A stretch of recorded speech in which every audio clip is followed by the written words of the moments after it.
gave me some perspectives in life that most people don't get to see. I witnessed things that changed the way that I think, changed the way that I see the world, changed the way that I interacted with my family. A lot of it good, most of it bad. It taught me a lot of things about people, about priorities, but most importantly about what really matters. And after all of those years of being a police officer, there are several things that stayed with me that I carried on outside of that career. These are lessons that I believe every man needs to hear.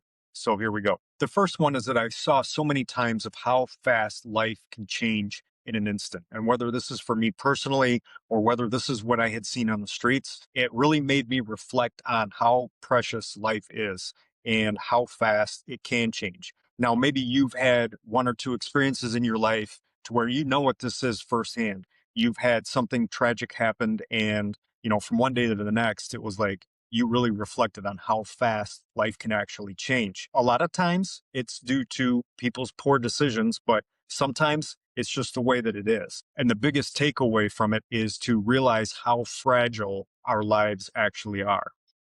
Over the course of a 25-year career as a police officer, there are several moments that stuck with me. Going to fatal accidents with young children or seeing some young teenager taken out way too early in life because of stupid decisions, things that we look around and say they would have never done that otherwise. And it just keeps going and going and going. So sometimes those still haunt me a little bit and those are hard to deal with. But every time that I do, I sit back and I reflect and I think like, man, life is precious and life is fragile. And you never know when it's going to take a major turn. Another thing that really taught me one of the big life lessons of being a police officer for so long was that I really got to see and reflect after some shifts or after some bad calls of like what really matters in life, what really matters to you. And a lot of times we sit and think we know what matters, but we really don't. We take that for granted. In a lot of critical moments, priorities become clear. Sometimes when you're in an emergency, or sometimes when you have something happen to you or a loved one, you start realizing what's important and what's not important. And in these critical moments, or after a debrief, so to speak, people don't talk about money, people don't talk about status, people don't talk about things. It always comes back to, man, that call sucked. I'm struggling with that. This is what really matters. After the debriefings and after you go home, you think to yourself, like, this is really what matters. Another thing that was interesting to me is that at our core, most of us people, we are a lot more alike than we are different. At the end of the day, everybody kind of wants the same things. They want a healthy family, they want healthy relationships, they want to be able to have a home where there's peace and quiet and love in the house. They want to have a good job, they want to be able to support their families, all of those things that sometimes when we get out there, it's not us versus them. It's not, separation and all of these things. And we're so divided now. But at the end of the day, we are so much more alike in those areas than we are different, so to speak. Things like fear, things like regret, things like hope, they show up in everybody. And when you're out there dealing with so many different demographics of people, different cultures, different ages, it changes how you see other people and how you interact with other people. It can be negative if you want it to be, but if you take the positives away from it, it can be positive and enhancing for your life as well. Again, I saw and worked with all different types of people in all different types of situations, horrific situations, but a lot of the things that they had in common was that human side of situations, same emotions. And here's a big one we all know, and we probably say it to our kids, but choices have consequences. A lot of times we think that we can just roll through life and making choices and not making choices are choices. Every decision that you're going to make is going to lead to somewhere. Even if you sit back and say to yourself, I'm going to let that go, or, we hear the phrase, if you make a choice not to do something, or you make the choice not to act, you are still making a choice. And that's going to lead to consequences. So as you enter the second half of your life, there are some choices that you have to make, whether that's in your mental, emotional health, and you need to realize that, man, I'm having some struggles and some issues, whether that's in your physical health and you start neglecting those things, there's going to be consequences for those choices. And they will compound over time if they're not dealt with.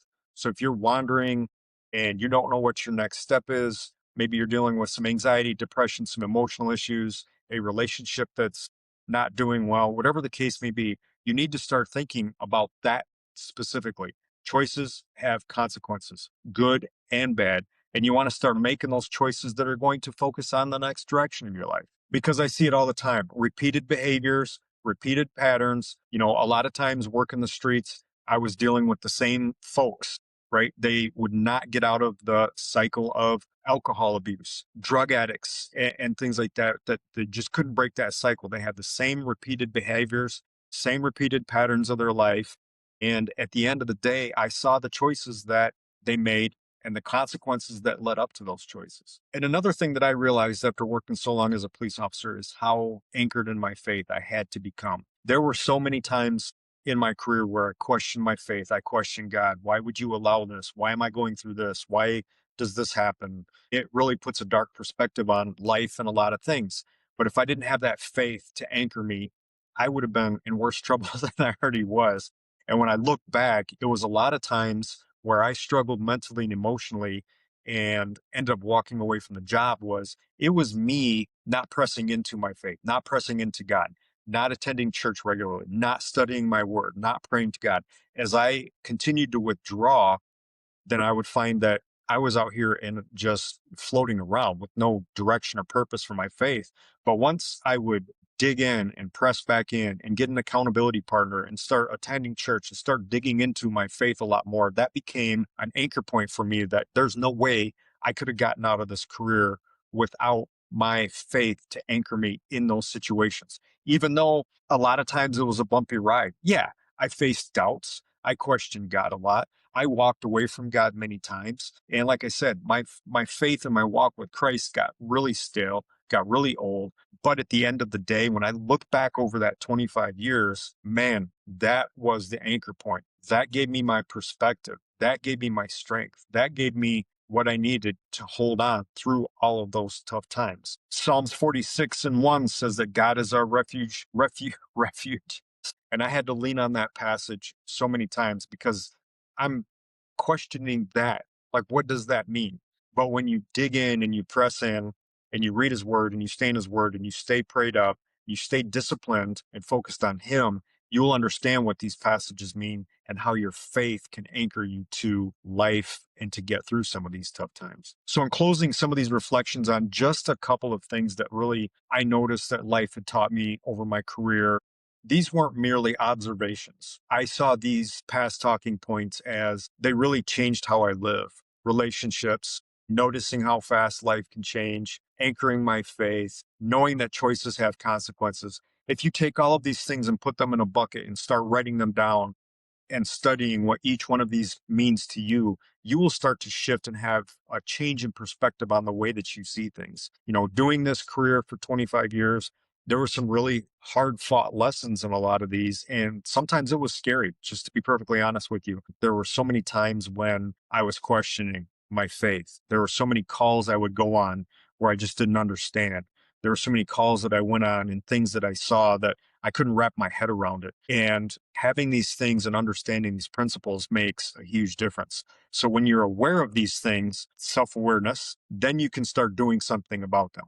Make choices to do something about them. Make choices to take care of your physical health. Make choices to anchor yourself spiritually. Make the choice to wrap yourself into those relationships that really matter. Because, like I go back to point one, life changes so fast and it is so fragile that we never know. So dig in like there's no tomorrow. So they say, continue setting up that second half of your life to make it the better half of your life. Comment below if you got anything out of this. Hit that like button, subscribe if you would. Helps us get this message out to the algorithm. We're going to start putting out some more videos on how to start walking through these steps, some of the steps that I use to coach first responders to help. But I need a little bit of feedback because I don't know what direction that you're looking to go in. So those comments do help. Otherwise, I'll see you at the next one. Bye for now.